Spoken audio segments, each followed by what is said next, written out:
আমরা চলে যাব ডক্টর আলিফের থার্ড ঘটনায়। আমি যে ঘটনা এখন বলবো এইখানে আবার ইনভলভমেন্টটা কম, ওনার যেমন ওনার শরীরের উপর ভর করেছে এরকম কেসেস আমি বহু দেখেছি। যে এই জন্যই আমি দেখলাম যে খুব আগ্রহ নিয়ে আপনি শুনছেন। হ্যাঁ, বহু কেসেস আসছে যে সামান করে নিয়ে আসছে যে ভর করা জিনটাকে সরানোর জন্য। আসলে যা হচ্ছে আশেপাশে, ভূতটা হচ্ছে একটা কাপড়, আসল তো জিন। তো আমরা আসলে যেটা বলতে গেলে আর কি, যে আমার ঘটনা নেক্সট যেটা লাস্ট আমি ঘটনাটা শেয়ার করব। আসলে রাসেল ভাই সময়ের তো খালি আমার ঘড়ি এবং ওনার ঘটনা, কোনো সমস্যা নাই, কোনো সমস্যা নেই, আমরা শুনি। এখন যে ঘটনা শেয়ার করবো এটা হচ্ছে আমার কাছে আসে ফেসবুকে। আপুটা হচ্ছে ফারজানা নাইম, ওনার হাজব্যান্ডের ঘটনা আর কি।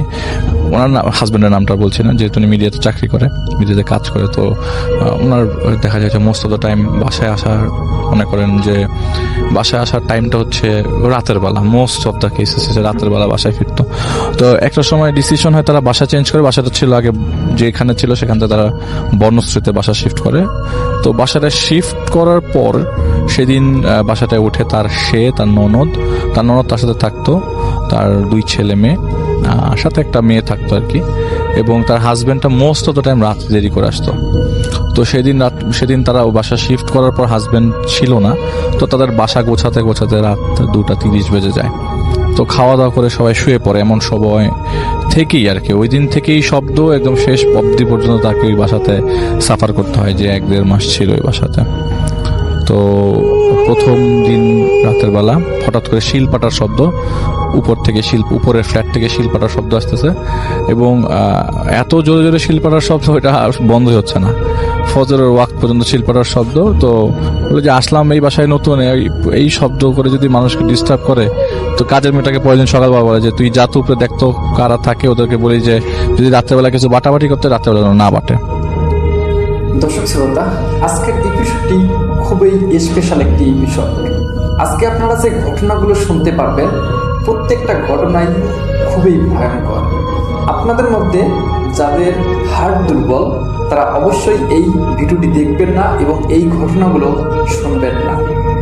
এই ভিডিওর মধ্যে যে এপিসোডগুলো শেয়ার করা হয়েছে আপনারা শুনলেই বুঝতে পারবেন।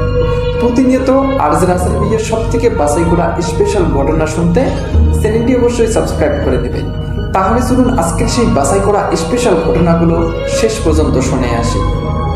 আপু তার মেয়েটাকে বলে, তো কাজের মেয়েটা উপরে যায় এবং দেখে যে উপরে কোনো ফ্ল্যাটে কেউ থাকে না, উপরটা পুরোটাই খালি। তাদের এই বাসার 5 তলাটা, মানে 6 তলাটা আন্ডার কনস্ট্রাকশন আর কি, তারা থাকতো 5 তলাতে। তো সে খুব অবাক হয়ে যায়, তাহলে এত শব্দ কে করলো। এর পরের দিনও তার হাজবেন্ড দেরি করে বাসায় ফিরবে। তো রাতের বেলা তিনি এরকম করে সব বাচ্চাদেরকে ঘুম পাড়াতে প্লাস পুরো বাসাটা গোছাতে আবারও রাত দেরি হয়ে যায়। তো সবাইকে মিলে খাওয়া দাওয়া করে সে শুয়ে পড়ে।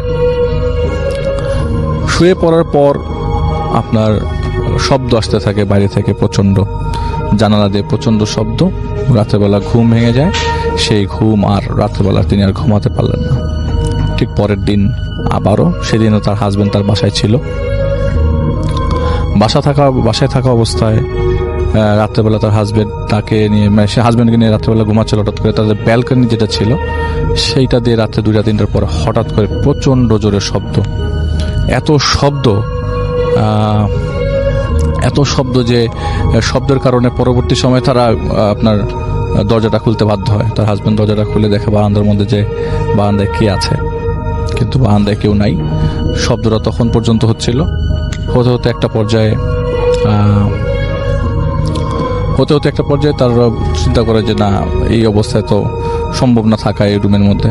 তো একটা পর্যায়ে তিনি মানে খুব ভয় পেতে থাকে যে এত শব্দ হচ্ছে কেন রাত, মানে ওই দরজাটা কন্টিনিউয়াসলি শব্দ হচ্ছে। তো তিনি আর ঘুমাতে পারেন না সেদিন রাতের বেলা। ঠিক পরের দিন তাদের বাসায় তার হাজব্যান্ড আবারও নাই, তার বাসায় তাকে সজাগ থাকতে হয়। তো হাজবেন্ড যেহেতু রাতের বেলা দেরি করে আসবে, তাকে জেগে থাকতে হচ্ছে বাই দিস টাইম, এবং বাচ্চা থেকে ঘুম পাড়িয়ে দেওয়া হয়। এবং তার আমি স্কিপ করে গেছি একটা ঘটনা। এর পরের দিন হাজবেন্ড বাসায় ছিল সকালবেলা। তো গোসল করে, ওয়াশরুম থেকে গোসল করে তিনি চা বানিয়ে বলে যে আমি একটা মিটিং আছে, তুমি তোমার জন্য 1 কাপ চা বানিয়ে নিয়ে আসো। তো সে ওয়াশরুম থেকে বাইরে হয়ে মানে ওয়াশরুম থেকে বের হয়ে আসে, যে কি ব্যাপার তুমি ওয়াশরুমের দরজা লাগাই দিচ্ছ কেন, যে কাজের মেয়েটা পরে এসে খুলে দেয়, তো ওয়াশরুমের দরজা বাইরে লাগাই দিচ্ছ কেন? বলে আমি তো বাইরে দরজা লাগাই দিইনি। বলে হ্যাঁ, লাইট অফ করে বাইরে দরজা লাগাই দিলা কেন? বলে এটা আমি করি নাই কখনো। তো উনি বুঝতে পারছিল না প্রথম তখন এই বাসাতে কি হচ্ছে কি হচ্ছে না হচ্ছে। এর পরের দিন ঠিক আমি কিন্তু প্রতিদিনের ঘটনা বলছি আসলে ভাই, ঠিক পরের দিন সেদিন রাতের বেলা বাচ্চাদেরকে ঘুম পাড়িয়ে দেওয়া হয়। ঘুম পাড়িয়ে দেওয়ার পর তিনি সজাগ ছিলেন এবং সজাগ থাকা অবস্থায় এক পর্যায়ে তিনি ওয়াশরুমে যান, ফ্রেশ হন। ফ্রেশ হতে যে বেরোতে যায় দেখে তার সে যখন বেরোতে যাবে তখন তার বাথরুমের বাইরে যে দরজাটা লেগে গেছে আর খুলছে না। সে চিৎকার করছে, কারো কোনো শব্দ নেই। আর ফ্যানের বাতাস থাকার কারণে ফ্যান ঘুরলে এরকম শব্দ পাওয়া যায় না, আর বাসায় সবাই ঘুমিয়ে গেছে। তো হঠাৎ করে তার ছোট ছেলেটা ঘুম ভাঙে, তো বলার জন্য যে বাচ্চার ঘুম ভেঙে গেছে, খালাম আপনি কোথায়? তো কাজের মেয়েটা রুমে আসার পর দেখা যায় বাথরুম ভেতরতে এসে দরজা জোরে জোরে নক করছে আর কি। তো তখন সিটকিনি খুলে দেয়, কে দরজা লাগাইছে বা লাগাইলো কে। তো তখন কেউ বুঝতে পারছিল না যে আসলে ঘটছে কেন ঘটছে, কি কারণে ঘটছে, আর ঘটার কারণটা কি। তো এরপরে এরকম ঘটনাগুলো ঘটতে থাকা অবস্থায় তারা ডিসিশন নেয় যে এরকমভাবে তো থাকা সম্ভব নয় বাসাতে। আর নুপুরের শব্দটা খুব আহামরি কিছু না, ওই শিল পাটার শব্দটা প্রতিদিন হচ্ছে, বাথরুমে পানি পড়ার শব্দ, কন্টিনিউয়াসলি পানি পড়ছে। আর পরবর্তী সময় তিনি একটা কথা হচ্ছে যে তিনি তাহাজ্জুদের নামাজ পড়তো, আবার তার তাহাজ্জুদের নামাজ পড়ার পর সে ফজরের নামাজ পড়ে ঘুমাতো। এই বাসায় আসার পর থেকে তাহাজ্জুদের নামাজের সময় তিনি লক্ষ্য করলেন যে তার সাথে নামাজ যখন তিনি পড়ছেন তার সাথে কি জানি সিজদা দিচ্ছে। তো আপনি যখন জামাত পড়বেন আপনি বুঝবেন পিছনে আপনার সাথে কেউ নামাজ পড়ছে কি পড়ছে না। তিনি ওটা বুঝতে পারতেন যে তার সাথে কেউ নামাজ পড়ছে। তো এটা ফজরের ওয়াক্তে হয় বা তাহাজ্জুদের সময় হয়, এটা তার মা তাকে বলেছিল যে তাহাজ্জুদের নামাজ যারা পড়ে তারা এরকম অনেক কিছু ফিল করে। তো তিনি বললেন যে আমি আসলে তাহাজ্জুদের নামাজ না, আসলে আমি সব ওয়াক্তের নামাজ পড়ার সময় ফিল করতাম আমার সাথে কেউ নামাজ পড়ছে। আচ্ছা, সব সময় নামাজ পড়ছে, আমার সাথে কেউ নামাজ পড়ছে। তো এটা উনি রেগুলারলি ফিল করতো আর কি। তো প্রায় 1 মাস উনি মোটামুটি এইসব অবস্থা দিয়ে যাচ্ছিল। একদিন হঠাৎ করে তিনি ঘুমন্ত অবস্থায় তার ওয়াইফ মানে তার ঘুমানোর আগে তার হাজবেন্ড তাকে বলেছিল যে আমার একটা কাজ আছে, তুমি আমাকে একটু জাগাই দিও, সন্ধ্যা 6টার দিকে আমাকে বের হইতে হবে, তুমি আমাকে উঠাই দিও। তো তিনি ঘুম থেকে উঠার সময় কানে কানে শব্দ পাইলেন যে এই তুই তোর হাজবেন্ডকে জাগাই দিচ্ছিস না কেন, তোকে তো জাগাই দেওয়ার কথা। এর মধ্যে সন্ধ্যা 6টা পার হয়ে 7টা বেজে গেছে, যে তার আর ঘুমায় না। কিন্তু সেই শব্দটা এখনো প্রপারলি সে কানে এখনো মানে সে কানে শব্দটা পেয়েছিল, কিন্তু সে ঘুম থেকে উঠতে পারে নাই। তো পরে ঘুম থেকে ওঠার পর তার হাজবেন্ড বলছে তুমি আমাকে জাগাই দাও নাই কেন? বলে যে আমি না শব্দ শুনেছিলাম, আমাকে কেউ বলেছে তোমাকে জাগাই দিতে হবে, বাট আমার ঘুমটা ভাঙে নাই। ঠিক পরবর্তী দিন তার হাজবেন্ড শোষে রাত্রিবেলা ঘুমিয়ে গেছে, তখন পুরো ঘুমটা তার লাগেনি। ওই সময় হঠাৎ করে কানের মধ্যে ফিস শব্দ আসলো যে তুই যে মানত করেছিলি সেই টাকাটা কি, সেই মানতটাকে তুই কমপ্লিট করেছিস কিনা, মানতটাকে তুই মানে দিয়েছিস কিনা। তো সে ঘুম থেকে ওঠার পরে সে চিন্তা করলো হ্যাঁ 2008 সালে সে একটা মানত করেছিল কোনো একটা কারণে, সেই মানতের টাকাটা সে আর দিতে পারেন না আর কি, ভুলে গেছিল। তো সেই মানতের টাকাটা সে পরবর্তী সময় শোধ করে। সে আর ক্ষতি হচ্ছিল না, কিন্তু তার অবস্থা খুব খারাপ হয়ে গেছিল। সে কোনো কিছু খাচ্ছিল না, কোথাও যাচ্ছিল না, কথা বলছিল না, সারাক্ষণ গুমুট মেরে থাকতে। হঠাৎ করে তার ননদ তার সাথে খুব খারাপ ব্যবহার করে, গালাগালি করে। এক পর্যায়ে ওই বাসার নিচে একজন লোক থাকতো, উনি বলতো যে ওনার অবস্থা তো ভালো না, এত প্রচন্ড গালাগালি করছে, আপনি এক কাজ করেন এখানে একজন আছে তার সাথে একটু কথা বলে নেন। তো সেই লোকটা তাকে একটা পানি দেয়, পানিটা খাওয়ার পর ননদের অবস্থা কিছুটা ঠিক হয় এবং সে সাথে সাথে বগুড়া চলে যায় ফুল ফ্যামিলি সহ। বাসাটা তখনও ছাড়ে নাই। বগুড়া যাওয়ার পর তার বাবাকে বলে যে আমি এই বাসার মধ্যে অনেক কিছু ফেস করছি, রেগুলার এইসব পাটাপুতা শব্দ, দরজা আমার ব্যালকনির সামনে দরজা প্রচন্ড দরজা ধাক্কাধাক্কির শব্দ, এইসব শব্দ আর সহ্য করা যাচ্ছে না, তুমি একটা ব্যবস্থা করো। তো বলে যে আমাদের পাশের একটা ইমাম আছে, তার সাথে একটু কথা বলো। কথা বলার পর সেই ইমাম বলল যে এই ইমাম তখন চোখ বন্ধ তার সামনে, যে আপনাদের বাসায় 4টা জিন থাকে, 4টা জিনের মধ্যে একটা ভালো বাকি 3টা খারাপ। কিন্তু আপনি কি জানেন আপনাদের বাসাটা কি মানে দক্ষিণ সাইডের নাকি আপনাদের দক্ষিণ সাইডে কোনো রুম আছে নাকি? বলে হ্যাঁ, দক্ষিণে আমাদের রান্নাঘরটা। বলে কি যে এটার পাশে কোনো রুম আছে? বলে না, এটার পাশে কোনো রুম নাই। বলে এটা ঠিক আছে, আপনারা যত তাড়াতাড়ি পারেন ওই বাসাটা ছাড়েন, এবং ওই বাসার আসে আপনারা ওঠার আগে কি কোনো ধরনের ঘটনা ঘটেছিল কিনা? তখন বলে যে না, আমরা কোনো কিছু জানি না। বলে যে যত জলদি পারেন। এবং ঢাকায় আসার পরপরই তারা গুড নিউজটা পায় যে তার হাজবেন্ডের অফিসের নিচে তাদের একটা ফ্ল্যাট খালি হয়, তারা সাথে সাথে ওটা শিফট করে ফেলবে। তো শিফট করেও করে ফেলার পর ওই বাসার দারোয়ানের তো প্রায় অনেকদিন যায় আর কি। তো হঠাৎ করে একদিন খবর আসে, তার দারোয়ান, ওই বাসার দারোয়ানের ওয়াইফ আবার তাদের বাসায় কাজ করতো আর কি, ছোটা বুয়া হিসাবে। তো সেই আপনার সেই বুয়া তাকে বললো যে আপা, আমি একটা খবর পেলাম ওই বাসায় আপনারা যাওয়ার পরে একটা হাজব্যান্ড ওয়াইফ তার বাচ্চা সহ উঠে আর কি। তো 15-20 দিন ছিল। 15-20 দিন থাকার পরে একদিন হঠাৎ করে হাজব্যান্ডটা তার বাচ্চাকে নিয়ে ব্যাগট্যাগ গুছিয়ে বলতেছে যে আমি আমার বাবাকে দেখতে যাচ্ছি গ্রামের বাড়িতে। তো তো বাড়িওয়ালা জিজ্ঞেস করে যে আপনার ওয়াইফ কোথায়? তো বলে যে আমার ওয়াইফকে তো আমি আগেই পাঠিয়ে দিছি, আমি আমার মেয়েকে নিয়ে চলে যাচ্ছি। তো আমি চলে আসবো কিছুদিন পর, চাবিটা বাসায় রাখেন, হেফাজতে রাখেন। তো উনি চলে গেল। 15 দিন হয়, 20 দিন হয়, ওই বাসার থেকে কেউ কোনো নক আসে না, ওই বাসাতে কেউ মানে ওই বাসার ক্লেম করতে আসে না, ওই লোকটাও আসতেছে না। তো একদিন দরজা খুলে ভিতরে ঢুকে দেখে যে ওনাদের যে বেডরুম, সেই বেডরুমের তোষকের মধ্যে মুড়ানো তার ওয়াইফের লাশ। যে লোকটা তার ওয়াইফ ছিল, তার ওয়াইফের লাশ মুড়ানো অবস্থায়। পরে পুলিশ কেস হয়, কিন্তু এটা পরবর্তী সময় আর কিছু উনি জানেন না, কারণ উনি ওই ঘটনাটা ওই মুহূর্তে তখন বুয়ার কাছ থেকে পায় আর কি, কারণ তিনি তো বাসা ছেড়ে দিয়েছেন। এটা ছিল ঘটনা রাসেল ভাই। যদি আমি অনেক কিছু স্কিপ করে গেছি, আমার মাথায় কাজ করছে না রাসেল ভাই, ফার্স্ট মি হাত ব্যথা করছে খুব। হ্যাঁ, সেই তখন থেকে এটার সাথে কি কোনো রিলেশন? আমি জানি না, বাসা গাড়ি থেকে নামলাম, হঠাৎ করে দেখলাম যে মোবাইল ফোনটা পড়ে যাচ্ছিল, পরেও নাই, জাস্ট আমি হাতটা দিয়ে মোবাইল ফোনটা ধরতে গেলাম, আমার হাতটা এমন ভাবে মচকে গেল, আমি এখন পর্যন্ত ব্যথা, এখনো ব্যথা করছে। খুবই অবাক হয়েছে। এবং সবচেয়ে বড় কথা, লাস্ট ঘটনা ঠিক মতো বলতে পারলাম না, স্যাটিসফাইড না, লাস্ট ঘটনা ঠিক মতো বলতে পারিনি। হ্যাঁ, বলতে পারেন। এবং আপনি ঢোকার পরে বলছিলেন যে আজকে কোনো কিছু মনে পড়ছে না ঠিক মতো। তারপরে আমি সেকেন্ড ঘটনা বেশ চেষ্টা করেছি মনে করে বলার জন্য, থার্ডটা প্রপারলি বলতে পারিনি আর কি, জন্য আমি এক্সট্রিমলি সরি। প্রচন্ড ব্যথা। No problem. আমরা চলে যাই আপনাদের কাছে আরেকবার।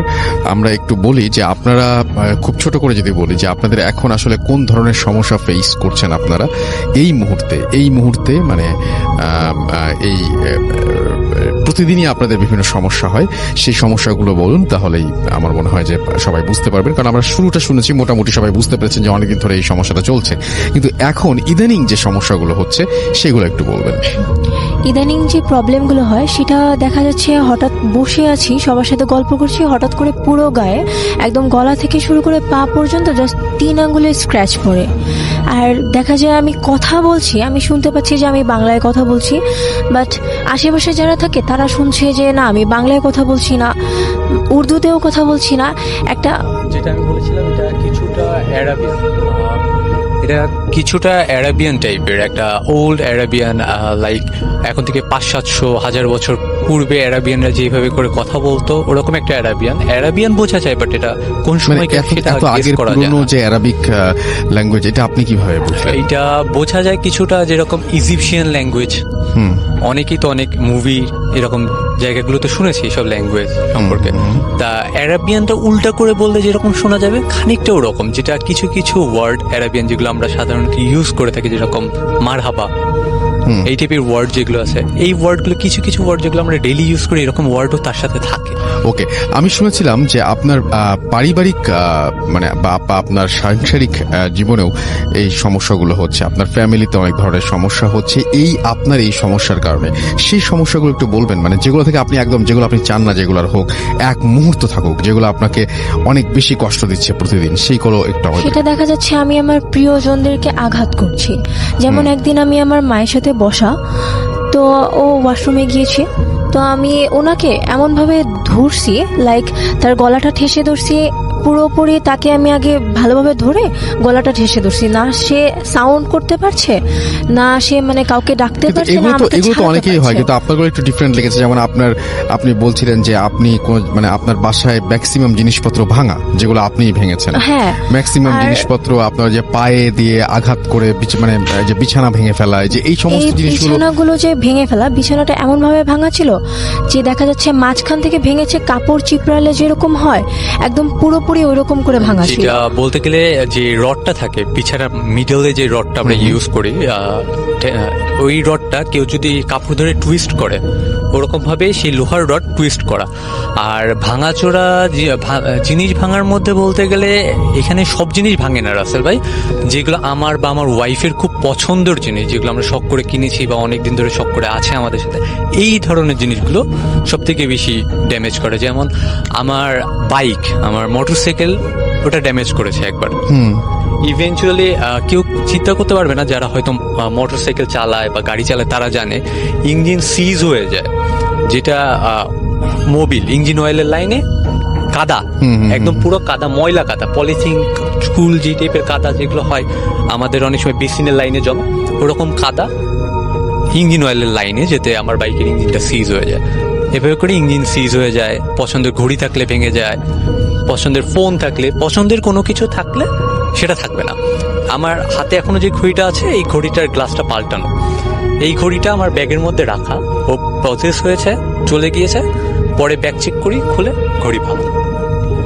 এইভাবে করে আমাদের জিনিসপত্রগুলো ভাঙে। আর ওর প্রতিদিনের প্রবলেমের মধ্যে একটা হলো বাথরুমে দোয়া না পড়ে ঢুকলে বাথরুমের মধ্যে প্রবলেম হবে, বাথরুম থেকে বের করতে কষ্ট হয়ে যাবে, আমাদের অনেক কষ্ট করে বাথরুম থেকে বের করতে হবে, যেহেতু বাথরুমে তেমন একটা দোয়া পড়লে আরেকটা জিনিস হচ্ছে যে কোনো সময় সবসময় চোখে চোখে রাখতে হয়, কোনো সময় আপনার মা বলছিলেন যে সবসময় চোখে চোখে রাখতে হয়। এটা দেখা যায় বাথরুম থেকে বের করবো যখন, যদি বাথরুম থেকে বের হওয়ার সময় দোয়াটা না পড়ে বের হয়, বাথরুমের দোয়ার সাথে সাথে স্ক্র্যাচ, একইভাবে না দেখে রাখলে কোনোভাবে সুইসাইড অ্যাটেম্প্ট করতে যাওয়ার মতন চেষ্টা করা, বা মনে করেন রান্নাঘরে আছে, আমি ওকে থেকে অন্য একটা রুমে চলে গিয়েছি কোনো একটা কাজে, কিছু একটা হাতের কাছে যদি ছুরি থাকে সেটা দিয়ে সাথে সাথে নিজেকে আঘাত করতে যাওয়ার চেষ্টা করে, বা আঘাত করেও ফেলা মাঝে মাঝে।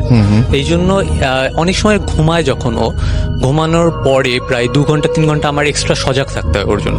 দেখা যায় ঘুমিয়ে গিয়েছে, ঘুমিয়ে যাওয়ার পরে ঘুমের মধ্যে সেন্সলেস হয়ে গিয়েছে, দাঁত লেগে গিয়েছে, যেটা আমরা বাংলা বলি দাঁত লেগে নিঃশ্বাস বন্ধ হয়ে পড়ে আছে পুরোপুরি। তখন দেখা যায় পানি ছিটা দিয়ে সেন্স আনা হয়, আনার পর আবার একটু দোয়া পড়ে, 3 কুল পড়ে, যেটা মুসলমানদের ফালাক না সিক্লাস পড়ে, ফু দিয়ে তারপর ঘুম পাড়িয়ে দিয়ে আমার প্রত্যেকদিন 2-3 ঘন্টা এরকম সজাগ থাকতো। ইভেন কোনো কাজে গেলে, ইভেন যখন এক্সাম দিতে যায়, এক্সাম দিতে যাওয়ার সময় ওর অনেক সময় স্পেশাল পারমিট নিয়ে নেওয়া লাগে, যে ওর একটু শারীরিক সমস্যা আছে বা মেডিকেল পারমিট নিয়ে, সেই ক্ষেত্রে এক্সাম হলেও কেউ না কেউ আমাদের স্টে করতে হয় ওর জন্য।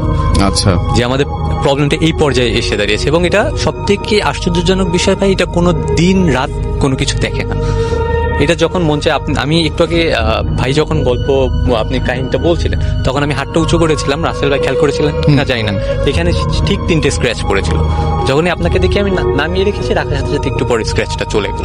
আমি তখন দেখেছিলাম। ও প্রথমে কাহিনীটা বলতে পারলো না, ওর পিঠে স্ক্র্যাচ পড়েছে।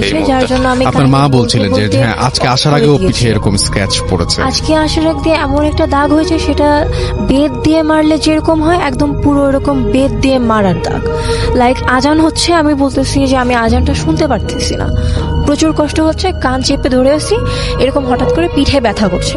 মা তখন দেখছিল যে আমার পিঠে আজকে পুরোপুরি বেতের দাগ, বেত যেরকম চিকন কোনো একটা বেত দিয়ে মারলে যেমন দাগ হয়, ওরকম পুরো জখম হয়ে আছে। মানে আমি আসলে ওনাদের ঘটনা আরো অনেক ডিটেইলে শুনেছি এবং আমার কাছে খুব খারাপ লেগেছে, এবং চলে যাবো ডক্টর আলিফের কাছে।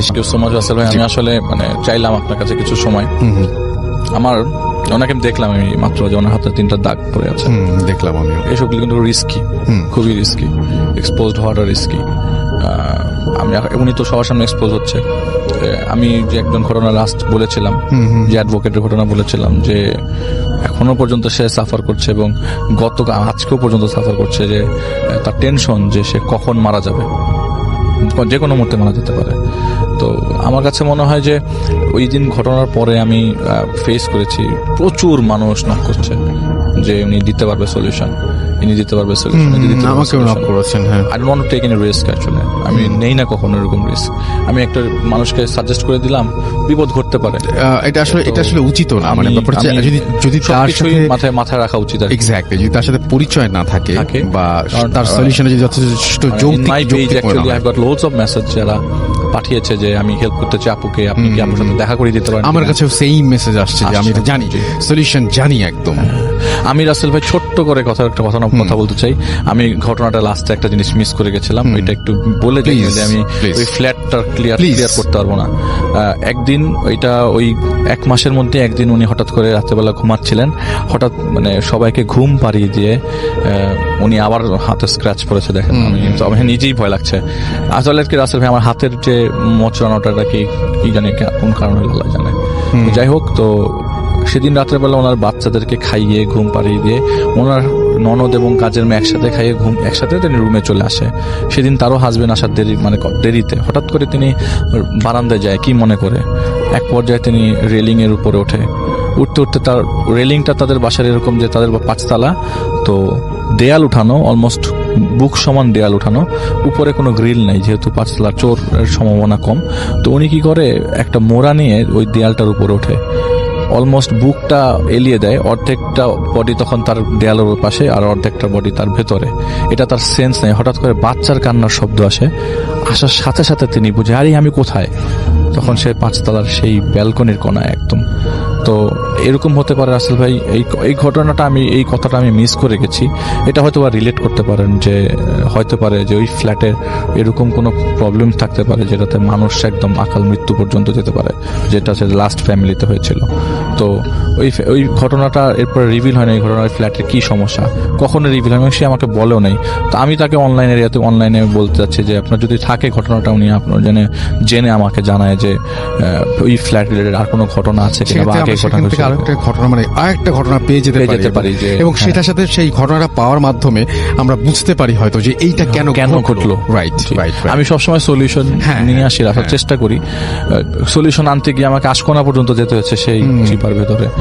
তো যাই হোক, whatever, thank you Rasel ভাই আমাকে সময় দেওয়ার জন্য। ক্লিয়ার করা দরকার ছিল আর কি। Most welcome. আসসালামু আলাইকুম রাসেল ভাই, আমি চট্টগ্রাম থেকে রাজিয়া বলছি। আমি একজন শিক্ষানবিশ আইনজীবী এবং অবভিয়াসলি রেগুলার লিসেনারদের একজন। এর আগে ঘটনা পাঠিয়েছি 3টি অ্যান্ড পরপর আপনারা সেগুলো প্লেও করেছেন, এই জন্য অনেক ধন্যবাদ। কথা দিয়েছিলাম ব্যাক করবো, বাট ব্যস্ততার কারণে আসলে সেটা হয়ে ওঠেনি। আজ অনেকদিন পর, অ্যান্ড কাল শুক্রবার, আজকে আমার হাতে অবসর আছে, সো রাতে ঘুমও আসছে না। রাত এখন 3টা। ভাবলাম আমার নিজের সাথে ঘটা কোনো ঘটনা আজকে আমি আপনাদের জানাবো। নিজের সাথে মানে আমরা পারিবারিকভাবে ফিল করেছি এমন ঘটনা বেশ কিছু আছে, আর কিছু এমন যেগুলো আসলে আমরা এই মুহূর্তে শেয়ার করতে চাই না, কারণ বোধহয় অনেকেই এসেছেন এমন শেয়ার করেছেন, প্রবলেম ফেস করেছেন, অনেকের কাছেই শুনেছি। অ্যান্ড নিজে থেকেও মনে হয় যে না, কিছু ব্যাপার আসলে একা তো নিজের কাছে রাখাই ভালো। আজকে 2006 এবং 2006-এর শেষের দিক এবং 2007-এর মাঝামাঝি কিছু সময় আমরা একটা বাসায় ছিলাম। সেই বাসায় ঘটে যাওয়া একটা ঘটনা আজকে আপনাদেরকে বলার চেষ্টা করব।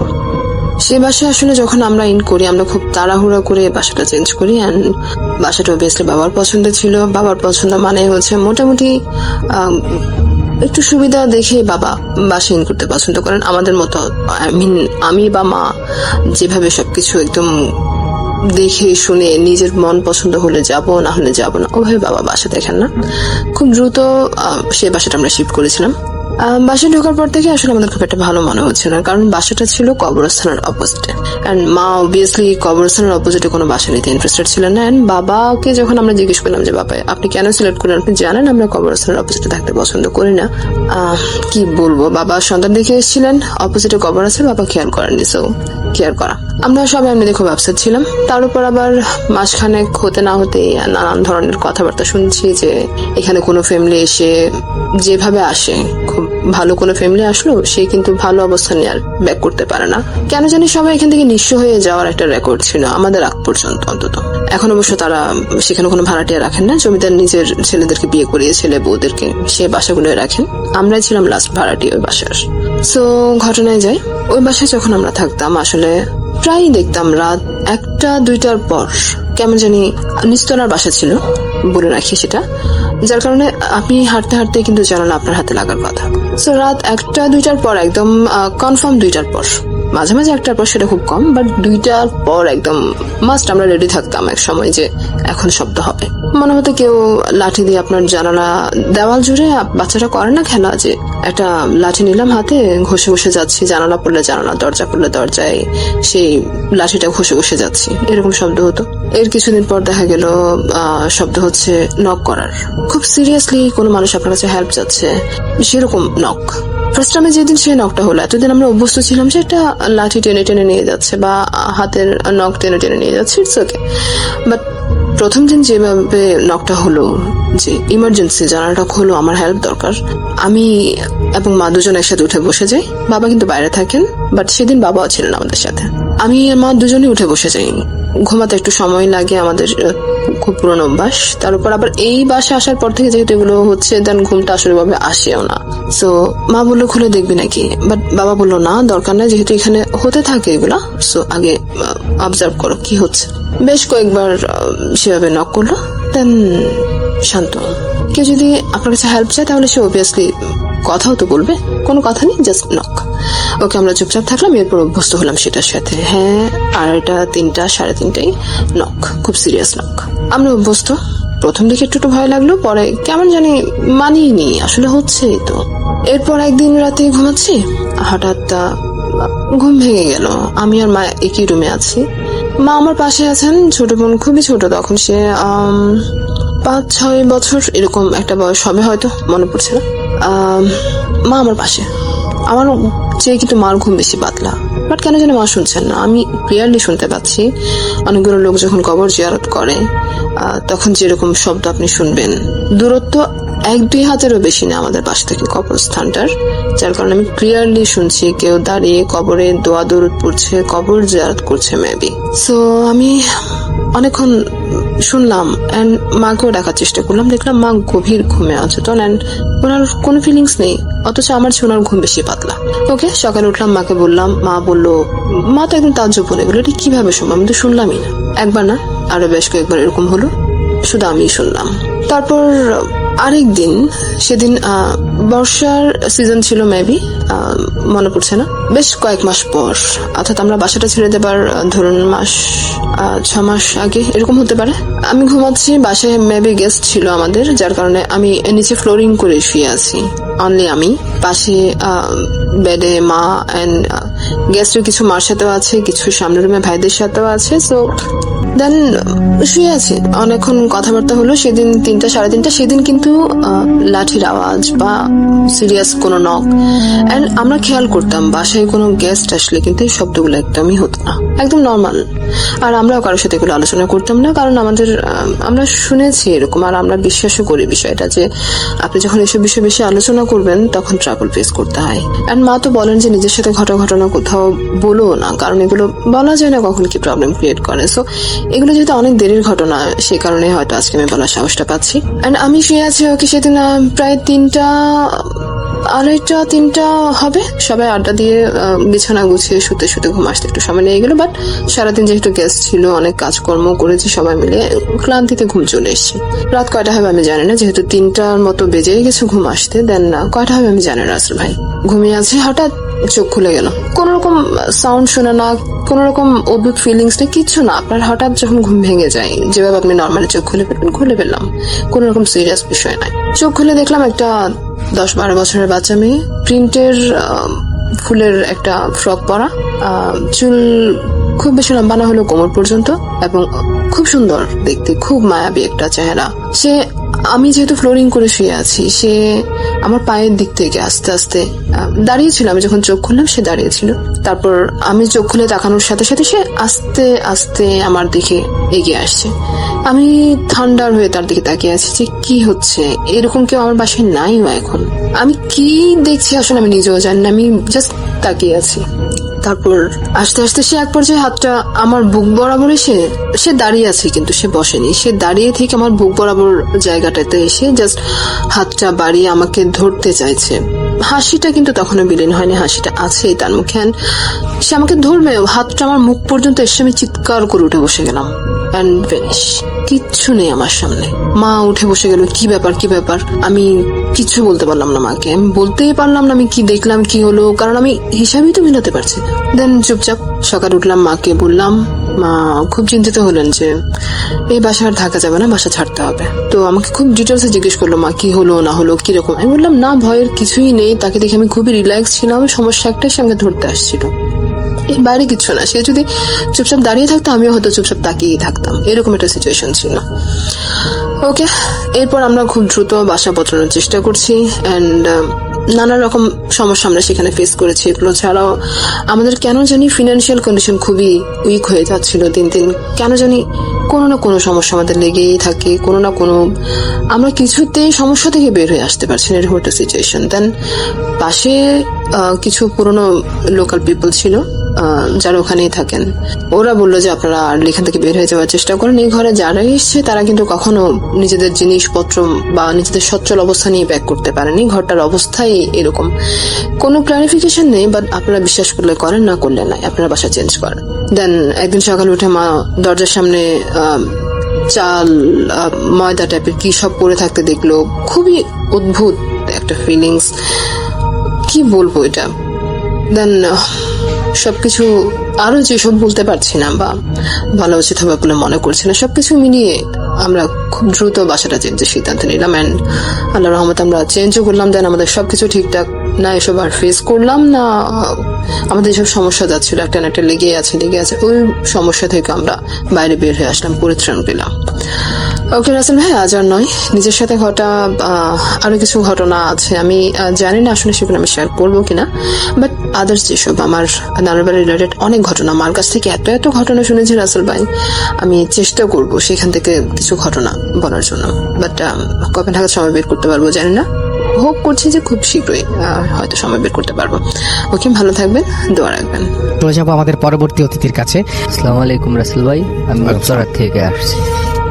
চলুন শুরু করি আপনার ঘটনা। রাসেল ভাই, আমি আমার মার সাথে ঘটনাটা ঘটে যাওয়া ঘটনাটা। তো আমার মা রাত 2টার সময় ওয়াশরুমে যাচ্ছে আর কি। তো উনি যাওয়ার সময় অন্য বাসার পাশে একটা সানসেটে একটা কিছু মনে হয় দেখছে। তো উনি ভাবছে যে জামা কাপড় বা আদার সাইড অন্য কিছু হতে পারে। তো উনি আবার ওয়াশরুমের ভিতরে চলে গেল। তো ওয়াশরুম ছেড়ে উনি বের হয়ে দেখে কি একটা বড় লেজুলো একটা জিনিস বসে আছে। হ্যাঁ, বসে আছে। উনি দেখে একটা চিৎকার দিল। তারপর আমরা ওখানে যেয়ে দেখি কি উনি যে চিৎকার দিয়েছে যে লোকটা উনি নাই। তো আমার মা আসলো, রুমে শুয়েছিল। পরের দিন থেকে ওনার টানা জ্বর, 1 সপ্তাহ 6 দিন 7 দিন এরকম জ্বর ছিল। জ্বর থাকাকালীন কিন্তু আমরা ওনাকে ওষুধ খাওয়ালে কাজ হলো না। তারপরে আমাদের যে মসজিদের ইমাম সাহেব ওনাকে দেখালাম। তো উনি পরা পানি দিল, তাও কাজ হলো না। এইভাবে অসুস্থতার কারণে উনি আস্তে ধীরে ধীরে অসুস্থ হয়ে পড়লো আরো বেশি। তারপরে কয়েকদিন পরে আবার হুজুরের কাছে গেলাম। হুজুরে বললো যে আপনারা এটা বড় করে দেখেন, এক জায়গায় একটা খাসি জব দিতেন।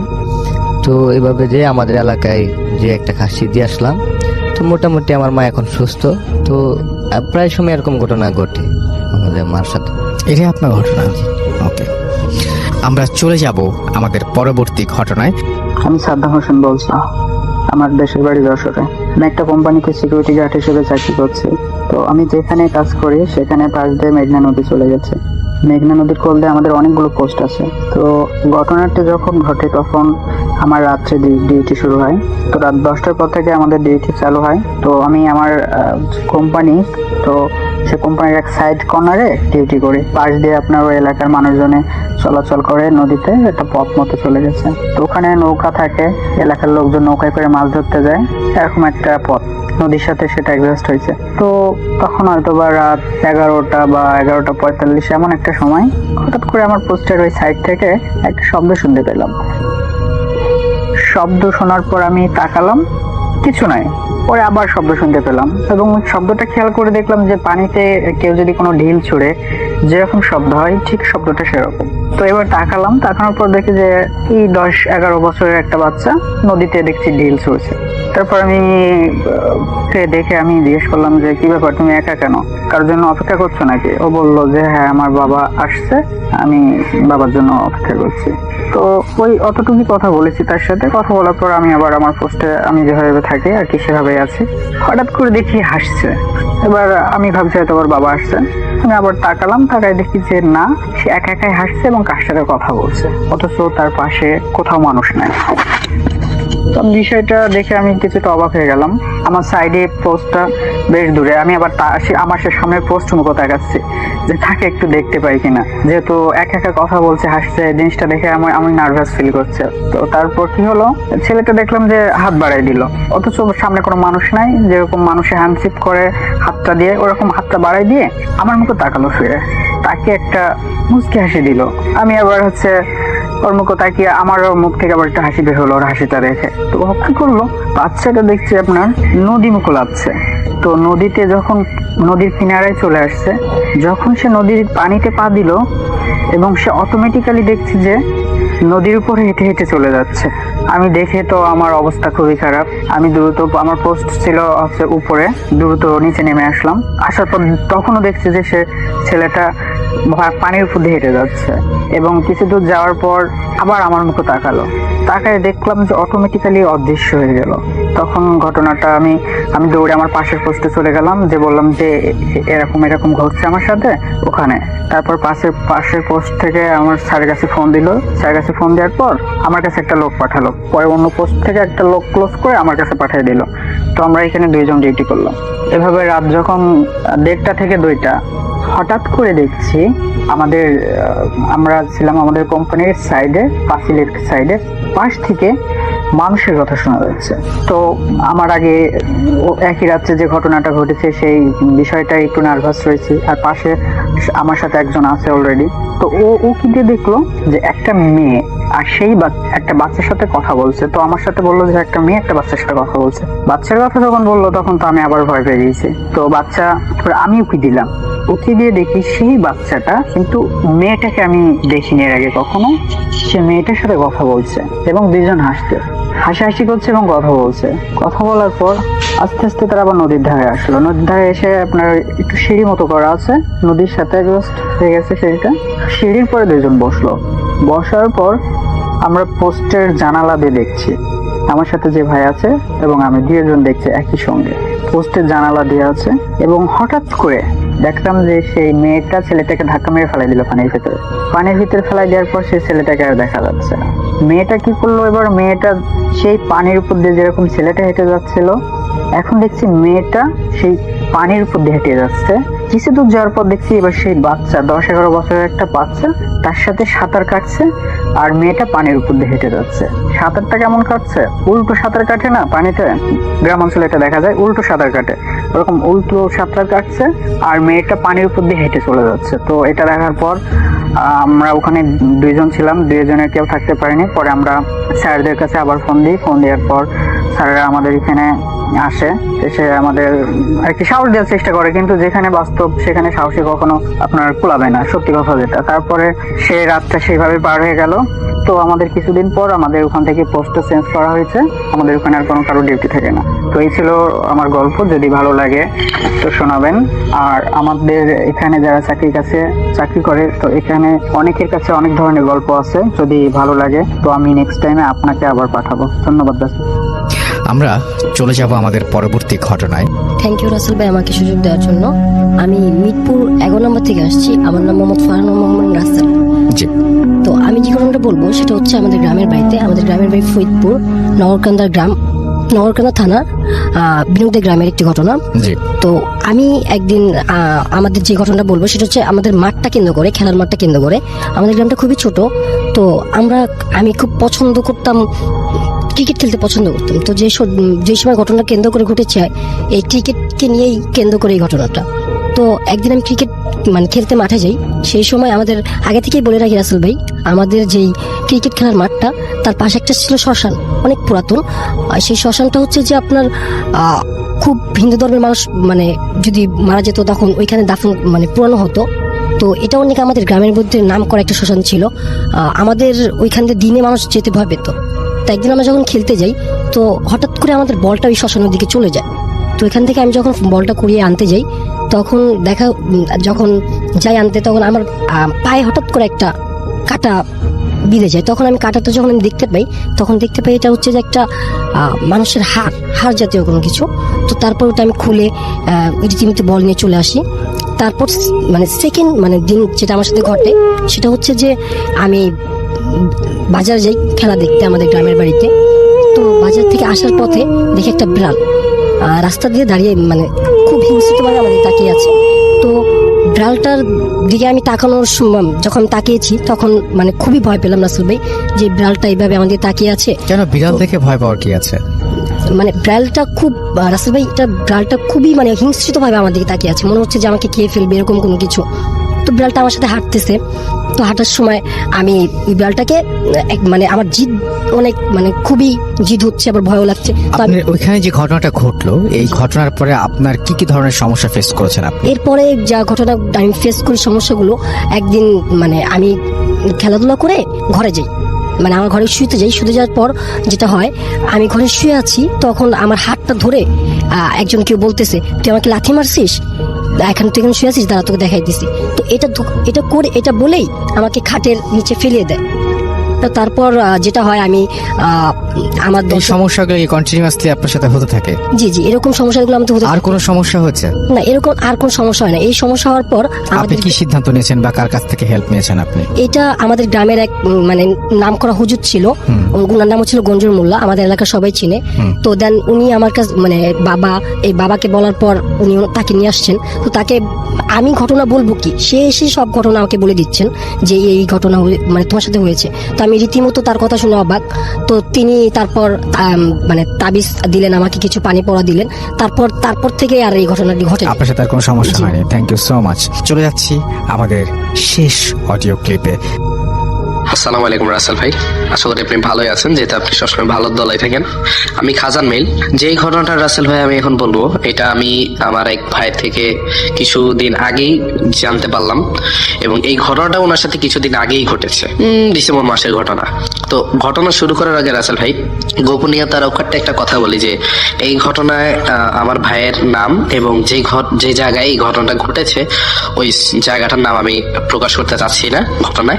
তো ঘটনাটা বলি রাসেল ভাই, আপনি জানেন আসলে যে ডিসেম্বর মাসে শীতের প্রকোপটা একটু বেশি থাকে, আর এই সময় পিঠেপুলির কিন্তু একটা ভালো উৎসব থাকে গ্রামে গঞ্জে। তো আমার ভাইয়ের যে শখটা ছিল যে উনি পিঠেপুলি খেতে খুব ভালোবাসতেন, সেই কারণে উনি আসলে গ্রামে যাওয়ার সিদ্ধান্ত নেন। তো ডিসেম্বর মাসে উনি ওনার এই কিছুদিন আগে ডিসেম্বর মাসে উনি শেষের দিকে উনি ওনার কর্তৃপক্ষের কাছে ছুটির আবেদন করেন, এবং কর্তৃপক্ষ ওনাকে 4 দিনের ছুটি মঞ্জুর করে। আসলে ওনার বাড়ি যাওয়ার যে প্ল্যানটা, সেটা ছিল যে ওনার ছুটি যেদিন থেকে শুরু হবে সেদিন সকালবেলা উনি বের হবেন, এটা ছিল ওনার প্রথম প্ল্যান। কিন্তু হঠাৎ করে ওনার আবার একটা সারপ্রাইজ দেওয়ারও কিন্তু একটা রাসেল ভাই মনোভাব চলে আসে, এবং উনি চিন্তা করেন যে আমি সারপ্রাইজ দেবো আমার ফ্যামিলিকে। তো উনি যেটা করেন যে উনি যেদিন থেকে ওনার ছুটি শুরু, তার আগের দিন বিকালে উনি যাওয়ার সিদ্ধান্ত নেন, এবং সেদিন বিকালে উনি কর্মস্থল থেকে বেরিয়ে উনি বাসায় এসে লাগেজ প্যাক করে উনি বেরিয়ে পড়েন। তো বাসা থেকে বেরিয়ে ঢাকা শহরের যানজট ক্রস করে বাসে টার্মিনালে গিয়ে বাসের টিকিট কেটে বাসে উঠে যাত্রা শুরু করতে করতে রাতে প্রায় 10টা বেজে যায়। তো উনি ওনার রাস্তায় যাত্রা শুরু করে 10টা নাগাদ, এবং ওনার প্রায় বাড়িতে পৌঁছাতে যেই সদরে ওনাকে নামিয়ে দেওয়া হবে, যে জেলার সদরে ওনাকে নামিয়ে দেওয়া হবে, ওখানে পৌঁছাতে রাতের প্রায় রাসেল ভাই হালকা পাতলা জ্যাম সময় রাতে 2টা বাজে। তো 2টা বাজার পর রাসেল ওনাকে যে সদরে নামিয়ে দেওয়া হয়, উনি নেমে বাস টার্মিনাল দেখেন যে তেমন কোনো মানুষজন নাই, একেবারে ঠান্ডা প্রকৃতি, পরিবেশ ঠান্ডা, এবং টার্মিনালে বাস থেকে ওনার সাথে 2-3 জন ছাড়া কেউ নাই। তো উনার সাথে যে 2-3 জন নেমেছে, উনাদের আত্মীয় পরিজনরা ছিলেন, কাউন্টারে আগেই বসেছিলেন, কিন্তু উনি একাই নামছেন, যেহেতু উনি সারপ্রাইজ দেবেন, ওনার জন্য কেউই আসেনি। আসলে উনি হাঁটতে লাগলেন, তো হাঁটতে হাঁটতে উনি মানে ওনার যেখানে গন্তব্য সেখানে পৌঁছাতে রাসেল ভাই মানে পৌঁছাতে 2টো স্টেপ পার হতে হয়। নাম্বার স্টেপ হচ্ছে যে রাসেল ভাই আগে সদর থেকে একটা পরিবহন আছে, ওই পরিবহনটা রাসেল ভাই ওনাকে ওনার গ্রামের যে দোরগোড়া ওই দোরগোড়ায় পৌঁছে দিবে, আর গ্রামের দোরগোড়া থেকে রাসেল ভাই ওনাকে ওনার গ্রামের যেই জায়গায় যাওয়ার সেখানে চলে যেতে হবে। তো উনি দেখলেন যে যে পরিবহনটা করে রাসেল ভাই সদর থেকে গ্রামের দোরগোড়ায় পৌঁছাতে হয়, ওই পরিবহনটা ওইখানে রাতে 2টো বাজলেও ওই জায়গায় আসে, কিন্তু যাত্রী তেমন নাই। তো মোটামুটি 3 জন যাত্রীকে নিয়েই ওই পরিবহনটা যাত্রা শুরু করে। তো উনি যাত্রার আরেকটা ধাপ বের হন এবং 1 ঘন্টার মধ্যে উনি, যেহেতু রাস্তা ফাঁকা রাসেল ভাই, উনি 1 ঘন্টার মধ্যেই পৌঁছায় যান ওই দোরগোড়ায়, গ্রামের দোরগোড়ায় পৌঁছায় যান। তারপরে ওইখান থেকে রাসেল ভাই ওনাকে রিক্সা বা ছোটখাটো যেসব মোটরসাইকেলও রাসেল ভাই চলে, ওগুলোর মাধ্যমে আসলে সবাইকে যে যার জায়গায় পৌঁছে দেওয়া হয়। কিন্তু রাতে 3টা রাসেল ভাই গ্রামের দোরগোড়া, এই জায়গাতে আসলে এই সময় ট্রান্সপোর্টের কোনো কিন্তু সুবিধা হওয়ার কথা না, এবং উনি জানতেন যে উনি কোনো ট্রান্সপোর্ট পাবেন না, এবং ভাগ্য খারাপ উনি কোনো পেলেনও না। তো উনি রাসেল ভাই হাঁটা শুরু করলেন, যতক্ষণ কিছু না পাই হাঁটতে থাকি।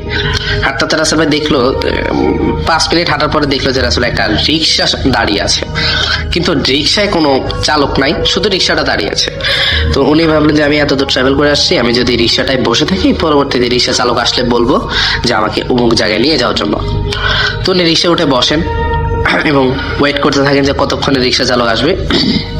উনি মনে করছেন যে হয়তো রিক্সা চালক চা খেতে গেছে বা সামথিং কোনোখানে গেছে আর কি রিক্সাটা রেখে। তো উনি রিক্সাটা ওয়েট করতেছেন।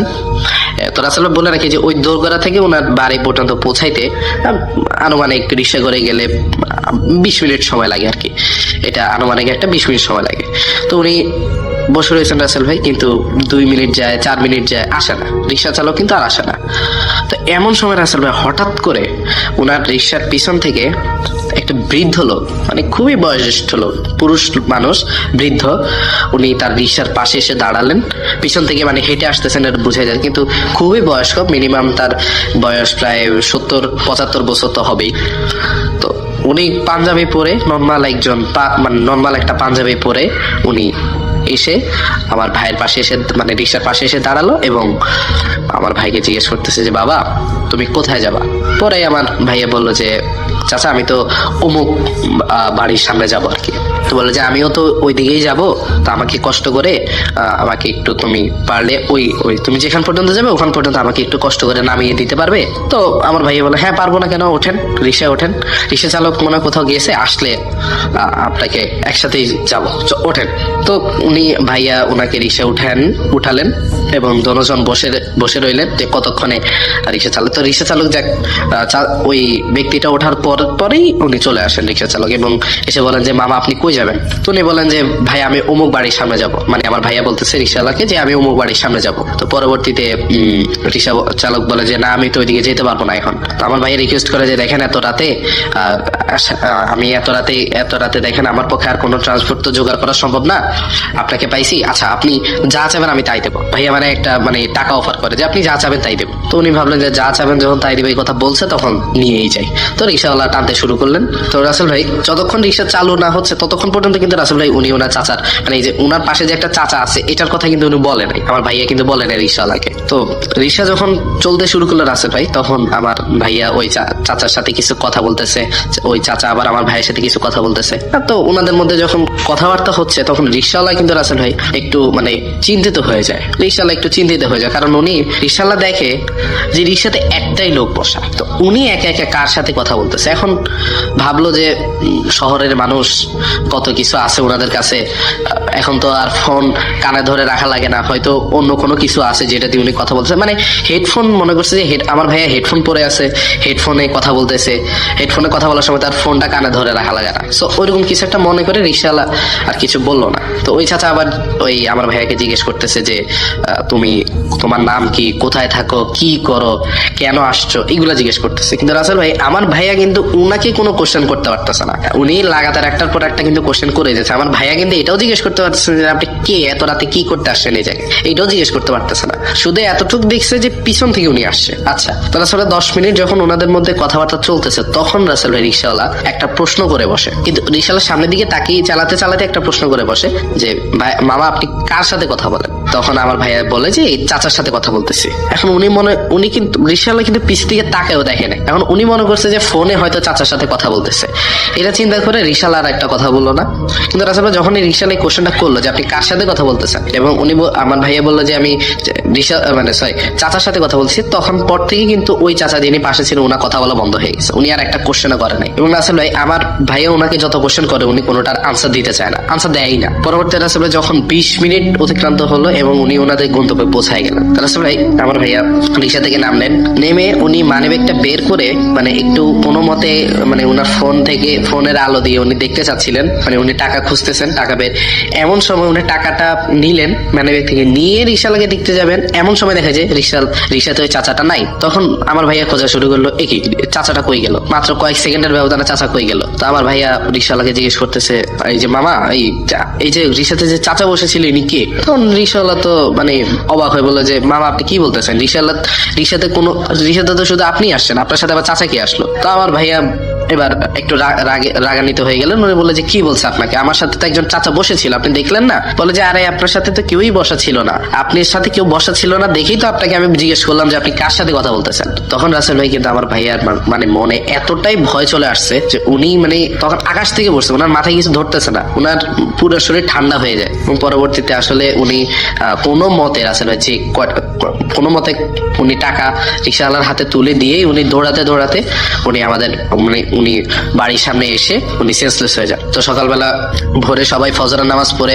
ওনাকে বাড়ির সামনে উঠোনে যখন ফ্যামিলি সবাই দেখলো যে উনি উঠোনে সেন্সলেস পড়ে আছেন, ওনাকে ধরাধরি করে ঘরে নিয়ে এসে ওনাকে ধরে পানি টানি দিয়ে ওনাকে জ্ঞান ফিরিয়ে বলে যে তুই কখন আসলি, কারণ ফ্যামিলি তো জানেই না যে ও এখানে আসতেছে, বাড়িতে রাতের বেলা আসতেছে। আর পরে জিজ্ঞেস করবো যে কিছু হয়েছে, কেন সেন্সলেস হয়েছে এটা পরের কথা, আগে তুই যে এখানে আসো এটাই তো ফ্যামিলি জানে। তো সবাই জিজ্ঞেস করতেছে যে তুই কখন আসছস, কখন রওনা দিস, এইগুলো জিজ্ঞেস করতেছে। উনি বলছে যে ভাইয়া শুধু বলছে যে আমি কখন রওনা দিছি কি করছি এগুলো পরে, আমি কেন সেন্সলেস হয়েছে তোমরা এটা জানো? সবাই বলতেছে কেন? তখন উনি পুরো ঘটনাটা প্রথম থেকে শেষ পর্যন্ত বললো। বলার পরে ওনারা বলছে যে তোকে কে বলছে রাত্রে আসার জন্য? এই জায়গাটায় এরকম হতেই পারে, কারণ রাতের বেলায় স্ট্যান্ড থেকে মানে ওই যে দোরগোড়া থেকে অনেক সময় এরকম ঘটনা ঘটে থাকে। কিন্তু রাসেল ভাই ওই ঘটনাটা আজ পর্যন্ত উনি কোনোভাবে আন্দাজ করতে পারেন না যে কেন ওনার সাথে এই ঘটনাটা ঘটছে। রাসেল ভাই যে চাচা ওনার সাথে আসছে উনি কখনো এই চাচাকে দেখেন নাই, চিনেন না। আসলে আমরা সবসময় জানি যে কোনো ঘটনা ঘটার পিছিয়ে মিনিমাম রেঞ্জে একটা কারণ থাকে, কিন্তু এই ঘটনাটা ঘটার আগেও কোনো কারণ ছিল না, পরেও কিছু হয় নাই। অনেক সময় রাসেল ভাই স্বপ্নেও নাকি এরকম হয়ে থাকে, স্বপ্নেও কিছু হয় না, মানে আজ পর্যন্ত উনি এখন পর্যন্ত এই চাচাকে আর দেখেন নাই। কিন্তু কেন সেই চাচা এই 20 মিনিটের জন্য ওনার সাথে রিক্সা উঠছে, কেনই বা কথা বলছে, আর কেনই বা শুধু উনি চাচাকে তাকে দেখছেন, রিক্সাওয়ালা কেন দেখলো না? এই এতগুলা কোশ্চেন রাসেল ভাই উনি কিন্তু আজও মানে এগুলা নিয়ে চিন্তিত। রাসেল ভাই আপনার কাছে যদি কোনো উত্তর থেকে থাকে অফকোর্স রাসেল ভাই একটু জানালে খুবই খুশি হব। আর ঘটনাটা রাসেল ভাই আপনার কাছে কতটুকু ভয়ঙ্কর লাগছে আমি জানি না, কিন্তু ঘটনাটা খুবই রহস্যময়, এটা অন্তত আমি রাসেল ভাই বলতে পারি। আর যদি রাসেল ভাই আপনার কাছে ঘটনাটা ভালো লাগে তবে রাসেল ভাই ছাড়বেন, আর যদি ভালো না লাগে কোনো সমস্যা নেই। রাসেল ভাই এই ছিল ঘটনা, তো ভালো থাকবেন রাসেল ভাই, আর সকল লিসেনারদেরকে অসংখ্য ধন্যবাদ। আসসালামু আলাইকুম রাসেল ভাই। ওয়ালাইকুম সালাম। আমি মাহমুদ হাসান মুন্না, আমি এসেছি বরিশাল থেকে। জি বলুন আপনার ঘটনা। তো রাসেল ভাই প্রথমে বলতে চাই, আমি আজকে প্রথম যে ঘটনাটা বলবো সেটা আমার দাদার কাছ থেকে শোনা। আমার দাদা গত ডিসেম্বর মাসের 23 তারিখে মারা গেছে, সবাই আমার দাদার জন্য দোয়া করবেন। তো আমার দাদারা ছিলেন 2 ভাই। তো দাদারাদের যে পুরানো বাড়ি সেটা ছিল আমাদের যে বর্তমান যে এলাকা চন্দ্রমোহন, তার পাশে একটা গ্রামে চরদারিয়াল নাম। জি। তো ওইখান থেকে দাদারা চন্দ্রমোহন আইসা একটা বাড়ি করে। তো দাদারা 2 ভাই বাড়ি করার পরে ওই বাড়িতে থাকতো, নতুন বাড়িতে থাকতো দাদারা 2 ভাই, আর আমার যে বড় দাদি ছিলেন উনি আর ওনার আম্মা। তো থাকার পরে তো বাসার যত কাজটা পুরুষ বলতে আমার দাদাই ছিলেন, কৃষিকাজ করতেন দাদা তখন তো সারাদিনের কাজ শেষে আমাদের ওইখানে আবার রাসেল ভাই গ্রাম অঞ্চলে জি যে আজকে থেকে মানে 60 দশকে, জি 1960 দশকের দিকে। তো ঘটনাটা ছিল এমন, জি আমাদের পাশের গ্রামে একটা লাঠি খেলার আয়োজন করা হয়েছিল যে বাংলা বাজার নামে একটা জায়গায়। তো ওইখানে দাদা চিন্তা করলেন যে সারাদিনের কাজ শেষে লাঠি খেলা দেখতে যাবে। তো দাদা যখন মানে সারাদিনের কাজ শেষ করার পরে লাঠি খেলা দেখতে যাবে, তো আগে গ্রাম অঞ্চলে তেমন রাস্তাঘাট অবস্থা ভালো ছিল না, তো মানুষের চলাচলের মাধ্যম হিসাবে নৌকা ব্যবহার করতো। বিশেষ করে যারা কৃষিকাজ করতো তাদের তো বাসায় নিজেদের একটা করে নৌকা থাকতো এমন। তো দাদা সারাদিনের কাজ শেষে নৌকা নিয়ে ওই পাশের গ্রামে যেখানে লাঠি খেলা হচ্ছে ওইখানে চলে যায়। তো উনি সন্ধ্যার পরে ওনার কাজ শেষে লাঠি খেলা দেখতে যায়। তো লাঠি খেলা শেষে যখন বাসায় আসতেছিল তখন আনুমানিক রাত, উনি আমার যেটা বলছেন 10টা থেকে কি 11টা হবে এরকম একটা মাঝামাঝি সময়। তো উনি আসতেছেন নৌকা দিয়ে, আস্তে আস্তে একা আসতেছেন রাত্রেবেলা। তো গ্রাম অঞ্চলে 10টা 11টাই অনেক রাত্র। তো উনি যখন খালের একটা পাড় দিয়ে আসতেছিলেন, তো খালটা ছিল বিলের সাথে মানে অ্যাডজাস্ট করা। তো ওই সময়টা ছিল বর্ষাকাল, পানিতে পুরা ভরা ছিল। তো উনি খালের পাড় দিয়ে যখন আসতেছিলেন, কিছু দূর যাওয়ার পরে উনি দূরে একটা আলো দেখতে পায়। তো যখন আলোটা দেখতে পায়, তো উনি নৌকা চালায় যখন আলোটার কাছাকাছি চলে আসে, তো দেখে যে ওইখানে একটা ঘাট ছিল, ওই ঘাটের পাড়ে একটা মহিলা দাঁড়ানো। তো ওনারে মহিলা হাত দিয়ে ইশারা করতেছে নৌকাটা থামানোর জন্য। তো উনি নৌকাটা থামানোর পরে উনি যেটা দেখছে, তো ওই যে মহিলা ওনারও চিনে, আমাদের এলাকার এক লোক, ওনার নাম ছিলেন জব্বার, ওনার আম্মা। জি। তো উনি বলতেছে যে বাবা তুমি আমার একটা উপকার করবা, আমার স্ত্রীর তো মানে এই প্রসব বেদনা উঠছে, তুমি একটু কষ্ট করে, আমাদের ওই গ্রামে একটা মহিলা ছিলেন দাইমা, যিনি উনি আবার ওই মানুষের বাড়ি বাড়ি যেয়ে এই কাজ করতেন, মানুষের সাহায্য করতেন। তো আমার একটু ওই যে খান নামে একটা বাড়ি ছিল, তো ওইখানে নামাই দিবা একটু কষ্ট করে, আমাদের বাড়িতে কোনো পুরুষ মানুষ নয়, ওনার ছেলে আবার আর্মিতে চাকরি করতো তখন। জি। তো উনি অত কিছু ভাবে নাই, তখন উনি চিন্তা করলো যে মানুষের সাহায্য করি। তো উনি উঠানোর পরে উনি নৌকা চালাচ্ছে। তো তখন রাসেল ভাই ওই সময়টা ছিল ভাটা চলতেছিল তখন। তো উনি পিছনে ফিরে দাঁড় বাইতেছিল নৌকার। তো ওইটা বাওয়ার পরে কিছু দূর যাওয়ার পরে আমার দাদা আবার কি করতেন, স্মোক করতেন। তো উনি চিন্তা করলো যে এখন একটা সিগারেট ধরাই, যেহেতু একটু ঠান্ডা ঠান্ডা লাগতেছে। তো উনি সিগারেট ধরানোর জন্য, সিগারেটটা ছিল আবার পিছনে, উনি সেটা নেওয়ার জন্য একটু পিছনে তাকায়। তো রাসেল ভাই তাকানোর পরে উনি যে ফার্স্ট যেটা দেখে, তো সেটা হলো গিয়া ওই যে মহিলার হাতে একটা কুপি টাইপের একটা দেখছিল প্রথম। তো আসলে এটা কুপিও না, ওটা কিসের আলো উনি ওইটা আজকে পর্যন্ত আমার যখন বলছে তখনও মানে ওটা জানতে পারেন ওটা কিসের আলো ছিল। জি। তা আরেকটা জিনিস লক্ষ্য করে রাসেল ভাই, ওই মহিলার হাতে নাকি একটা ব্যাগ ছিল, যেটা উনি আন্ধারে দেখতে পারে নাই, অন্ধকারের মধ্যে।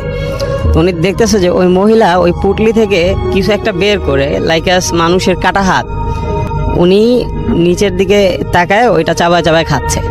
তো রাসেল ভাই এটা দেখার পরে দাদা মানে খুব বেশি ভয় পায়। তো হঠাৎ করে ওই মহিলা মানে টের পেয়ে গেছে, ওনার দিকে তাকাইছে। তাকানোর পরে দাদা আল্লাহর নাম নিতেছিল তখন। তো ওনার টার্গেট ছিল একটাই, নৌকাটা কোনো একটা ভাবে খালের সাইড করে উনি লাফ দিবে ওইখান থেকে, নৌকা থেকে। তো উনি কোনোভাবে নৌকাটা সাইড করে খাল থেকে লাফ দেয়। তো লাফ দেওয়ার পরে উনি দৌড় দেওয়ার চেষ্টা করে। তো উনি দৌড় দিয়ে কিছু দূর যায় সামনে, ওনার কাছে মনে হইতেছিল যে উনি যতই যাচ্ছে মানে ওনার হাত পা সব অবশ্যই আসতেছে, হাত পা চলতেছে না ওনার। কিছু দূর যাওয়ার পরে উনি দেখতেছে যে ওই মহিলা ওনারে হাত দিয়ে ইশারা করে ডাকতেছে। তো উনি অনেক কষ্ট করে আল্লাহর নাম নিতে মানে দৌড়ে কিছু দূর যায়। তো যাওয়ার পরে ওই আগে মানে বাড়িঘর ছিল একটু দূরে দূরে, তো উনি একটা বাড়ির কাছাকাছি চলে আসে। তো চলে আসার পরে ওই বাড়ির সামনে ছিল একটা তাল গাছ। তো উনি দেখতেছে যে তাল গাছ থেকে ধাপ করে একটা শব্দ হয়েছে। শব্দ হওয়ার পরে উনি দেখতেছে যে ওনার কিছু দূর সামনে একটা লোক, জুব্বা পরিহিত একটা লোক, 2 পা মেলে উনি দাঁড়ায় আছে ওনার সামনে। আর পিছন থেকে যে ওই মহিলা, উনি লাফায় রাসেল ভাই ওনার সামনে আসতেছে। তো উনি এটা দেখার পরে ওই মহিলাটা যখন লাফায় সামনে আসতেছিল, তো ওনার দিকে একটা বিদকির একটা হাসি দিতেছিল তখন।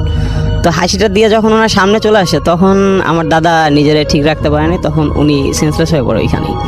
তো পরের দিন সকালে রাসেল ভাই ওই যে খালে যারা মাছ ধরতেন, জাল পাতা ছিল, জাল দিয়ে মাছ ধরতেন বর্ষাকালে। তো এক লোক এরকম সকালবেলা ওনারা জাল উঠানোর জন্য আসে। তো আসার পরে নাকি দাদার মুখ থেকে যেটা শুনছিলাম, ওনারে সেন্সলেস অবস্থায় পাইছে ওইখানে। তো পাওয়ার পরের দিন দাদারে বাসায় নিয়ে আসে। তো দাদার প্রচণ্ড জ্বর ছিল গায়ে। তো জ্বর থাকার পরে ওনার বাবা, আমার দাদার যে বাবা, তো উনি আবার মসজিদে ইমামতি করতেন। তো উনি ঝাড়ফুঁক করেন। পরে আমাদের এলাকায় স্থানীয় এক পীরের কাছে নিয়ে যায়, চন্দ্রমণির এক পীর। তো ওনার কাছে নিয়ে যাওয়ার পরে এই ঝাড়ফুঁক করে, তারপরে আর ওনার সাথে কোনো সমস্যা হয় না রাসেল ভাই। এই ছিল আমার প্রথম ঘটনা। Thank you so much. চলে যাবো আমাদের দ্বিতীয় অতিথির কাছে। আসসালামু আলাইকুম রাসেল ভাই, আমি এরশাদ উত্তরা থেকে। তো আমি আজকে আমার প্র্যাকটিক্যাল এক্সপিরিয়েন্স, আমার নিজস্ব এক্সপিরিয়েন্স একটা ঘটনা বলবো, সেটা কাওলা রোড নিয়ে, এয়ারপোর্ট রোডের। অনেক শুনেছি আমরা এই রোডটা নিয়ে এবং অনেক কিছু অনেকে আলোচনা করেছেন এবং আজকে আপনিও আলোচনা করবেন। এবং আমি এইটা নিয়েই প্রথমে একটু কথা বলতে চাই, সেটা হচ্ছে যে এই যে এই রোডটা নিয়ে এত কিছু শুনি, আপনি তো ওই এলাকায় থাকেন, তো আপনার কাছে তার মানে মনে হয় যে যারা বলেন তারা ভুল বলেন না? না, অবভিয়াসলি না। এবং আপনার নিজেরও এটা নিয়ে এক্সপিরিয়েন্স আছে? Exactly right. ওকে, এবং হয়তো কেউ প্রকাশ করে কেউ করে না, এটাই আর কি। জি। তো আমি আমার প্রথম ঘটনাটা বলছি, এটা ছিল 2011-এ। তখন আমি একটা সিমেন্ট কোম্পানিতে কাজ করি, ঢাকা থেকে একটা ছাতকে, সিলেটের ছাতকে। তো আমি ওখানে অ্যাডমিনের দায়িত্ব ছিলাম। তো একদিন সাডেনলি আমার ভাইয়ের কল পাই যে মা সিক, মা hospitalised. So that was like 2 o'clock। আমরা লাঞ্চের পরে, না 2 o'clock আফটারনুন। আমরা লাঞ্চের পরে কলটা পেয়েছি। সো আমাদের একটা মাল্টিন্যাশনাল কোম্পানির সবচেয়ে বড় জিনিসটা হচ্ছে family priority is the first priority. So আমি খবরটা পেয়ে আমি প্ল্যান্ট ম্যানেজার অ্যাপ্রুভাল নিয়ে তখনই আমি ঢাকার উদ্দেশ্যে রওনা করি। তো ছাতক থেকে ডে টাইমে যদি আমি ঢাকা আসি, প্রথমে আগে সিলেট যেতে হয়, সিলেট থেকে দেন বাস বাই এয়ার আমি ঢাকা আসি। তো ওদিনকে আমি প্ল্যান্ট থেকে বেরোতে লাইক 2:30 আমি বের হয়ে সিলেটে গিয়ে 4টা 4:30 একটা বাস পেয়ে যাই। তো সিলেট থেকে সাধারণত it takes like 5 hours maximum, কিন্তু ওদিনকে হবে কারণ একটা ট্রাক অ্যাক্সিডেন্ট হওয়াতে আমার ঢাকা পৌঁছতে রাত 12টা বেজে যায়। তখন আমি স্কাটনে থাকতাম। তো আমি সায়দাবাদ থেকে নেমে বাসায় এসে জাস্ট এসে নামাজ আদায় করে আমি আমার গাড়িটা নিয়ে, পার্সোনাল গাড়ি নিয়ে আমি উত্তরের দিকে রওনা হই। তখন 12:15 বাজে রাতে। তো আমি গাড়ি ড্রাইভ করতেছি খুব ভালোভাবে, আমি রেডিসনটা পার হলাম। তো আমার একটা হ্যাবিট হচ্ছে রেডিসনের পরে সাধারণত এয়ারপোর্টে আগে কোনো ডিভাইডার নেই, তো অটো ডিভাইডার নেই বা স্পিড ব্রেকার নেই, এই জন্য আমি অকটেনে চেঞ্জ করে গ্যাস থেকে একটু স্পিডে গাড়িটা চালাই। সো ইঞ্জেক্টর কোনো ময়লা থাকলে ওটা যেন ছেড়ে যায়। আচ্ছা। তো যাচ্ছি, তো কাওলা ব্রিজটার নিচ থেকে যাব, ওটা দেখে ওটা ক্রস করতে সাডেনলি আমার গাড়ির স্পিডটা স্লো হয়ে যাচ্ছে। মানে sir slow means dead slow. আমি সাথে অনেকক্ষণ অনেক কিছু চিন্তা করলাম, the way I maintain my car it's not possible at all আর অকটেনে দেয়া। তো আমি দেখতেছিলাম যে কি হচ্ছে, আমি এক্সিলারেটর আরো বেশি করে চেপে দিচ্ছি, না কিছুতে কিছু হচ্ছে না। আমার আরেকটা হ্যাবিট হচ্ছে আমি সাইড মিরারে গাড়ি চালাই, সাইড মিরার দেখে, কখন রিয়েলি আমি রিয়ার ভিউ মিরারে তাকাই। আচ্ছা। তো সাডেনলি আমার চোখটা চলে গেছে রিয়ার ভিউ মিরারে। তখন দেখলাম যে যা দেখলাম এটা আমি চিন্তাও করি না কখনো, যে ইটস অ্যান অ্যানিমাল, লাইক এটা কুকুরও না আবার ঘোড়াও না, কুকুরের চেয়ে একটু লম্বা, একটু বেশি, আবার ঘোড়ার চেয়ে একটু ছোট, বাট মুখটা হচ্ছে ঘোড়ার মতো। আচ্ছা। এটা আমার গাড়ির পিছনে দৌড়াচ্ছে আর ধরে অবস্থা গাড়িটা। তখন আমি ফার্স্ট অফ অল প্রথমে দেখতেছি আমার হাত পা সব ক্লাবস হয়ে যাচ্ছে ওটা থেকে। বাট আমি যেহেতু আল্লাহ রহমতে নামাজ রোজা করি, নামাজের পাবন্দি করি, আমাকে এক হুজুর বলে দিয়েছিল এই ধরনের কিছু কখনো আয়াতুল কুরসির চেয়ে সূরাতুল ইখলাসটা ভালো কাজে দেয়। তো আমি ওটাই জোরে জোরে পড়তে শুরু করি। সো আমি একবার পড়লাম, 2বার পড়লাম, 3বার শেষ হয়নি, দেখি কোথাও কিছু নেই। আমার গাড়িটা যা খুব জোরে এয়ারপোর্টে আগে যে স্পিড ব্রেকারগুলো ছোট ওটার মধ্যে বাড়ি গেল। আচ্ছা। I was sweating like anything, সব কিছু ঠিক আছে। আমি তারপর আবার গ্যাসের থেকে গাড়িটা স্লো করে মোটামুটি মা ছিল ক্রিসেন্ট হসপিটালে 7 নম্বর, ওখানে গেলাম। কাউকে কিছু বুঝতে দেয়নি, everything was all right. But আমি খুব ঘামছিলাম, এটাই সবচেয়ে বড় জিনিস। আর আমার মনের মধ্যে যে ভয়টা ছিল ওইটা তখন প্রকাশ করিনি, বিকজ একদিকে মা সিক, তারপর ভাইয়েরা সবাই আছে। তো গেলাম, দেখলাম পরের দিন মার সেন্স ফিরলো। তো মার সাথে দেখা করলাম, তারপর লাইক 10 থেকে ব্যাক করলাম বাসায়। এই ছিল ফার্স্ট ঘটনা রাসেল ভাই। ওকে, থ্যাংক ইউ সো মাচ। আমরা চলে যাব আমাদের প্রথম অতিথির কাছে আরো একবার তার দ্বিতীয় ঘটনাটি শোনার জন্য। এই ঘটনাটি একটু বড় আগের তুলনায়, এবং বড় ঘটনা আপনারা সবসময় পছন্দ করেন। থ্যাংকস রাসেল ভাই। Hi this is Ershad again. Rasel ভাই, এটাও কাওলা নিয়ে ঘটনা, but it took place on 2014। জি। তখন আমি সেম সিমেন্ট কোম্পানিতে কাজ করি, বাট আমি তখন প্ল্যান্ট থেকে I transfer in Dhaka sales team.